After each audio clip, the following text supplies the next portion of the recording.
नमस्कार डाळिंब बागायतदार मित्रांनो. मी आज आलो आहे, आमचे मित्र आहेत सचिन देवकर साहेब, ह्यांच्या बागेमध्ये आलेलो आहे, डाळिंब बागेमध्ये.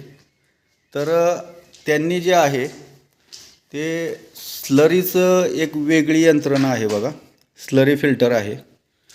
त्यांनी जो आहे पांडव ॲडव्हान्स जीवामृत बायो लिक्विड फर्टिलायझर युनिट आहे. आपण त्यांच्याकडून हे युनिट कसं कार्य करतं आपल्या बागासाठी, जे आपण स्लरी सोडतो, जीवामृत स्लरी असतात, कॉटन केकच्या स्लरीज ह्यामध्ये बनवू शकतो. आणि स्लरी तयार झाल्यानंतर ह्या कॉकमधून आपण बादलीमध्ये वगैरे काढून ती स्लरी आपल्या बागेला एक पाण्यामार्फत ड्रीपमार्फत सोडू शकतो. आपण त्यांच्याकडून थोडीशी माहिती घेऊया. नमस्ते सर. नमस्ते. थोडी आमच्या शेतकरी बांधवांना थोडीशी हे आपल्या स्लरी फिल्टरचं जे युनिट आहे त्याबद्दल थोडीशी माहिती सांगा. हे युनिट ऑनलाईन आपल्याला घरी मागवता येतं. ओके. आम्ही बारामतीच्या आपल्या कृषी प्रदर्शनमध्ये त्यांचं युनिट होतं. हां. त्यावेळी आमचे मित्र काही असं आम्ही एकूण 5 जणांनी एकत्र युनिट घेतलं. हे त्यावेळी 16,000 रुपयाला आपल्याला हे 5x10चं युनिट मिळालं. त्याच्यामध्ये आपल्याला त्यांनी पोच दिले, फक्त याच्यामध्ये आपला बॅलर फक्त आपला पाहिजे म्हणजे बसू शकते.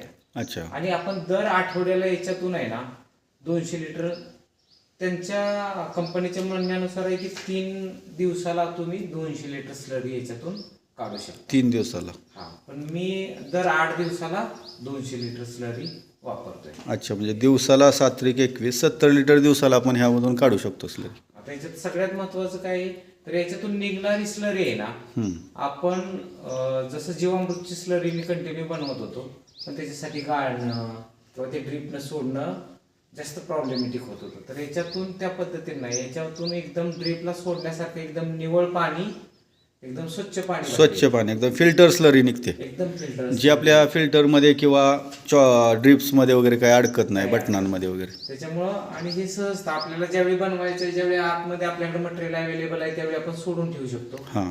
आणि ज्यावेळी पाहिजे त्यावेळी आपण सोडू शकतो. बरं, आता कंपनीने ह्याची जी सेटअप जो आहे, आता तुम्ही जो हा सेटअप जो आहे हा बंदिस्त शेडमध्ये केलेला आहे सेटअप.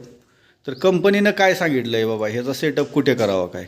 कंपनीचं मत आहे की एखाद्या झाडाखाली वगैरे आहे ना, जिथं झिरमिरीत सावली राहते अशा ठिकाणी, म्हणजे त्याच्यावरती त्यांचं म्हणणं आलंय की थोडंसं ऊन पण पाहिजे. बरं, 100% सावलीमध्ये ऊन कशासाठी हवं आहे?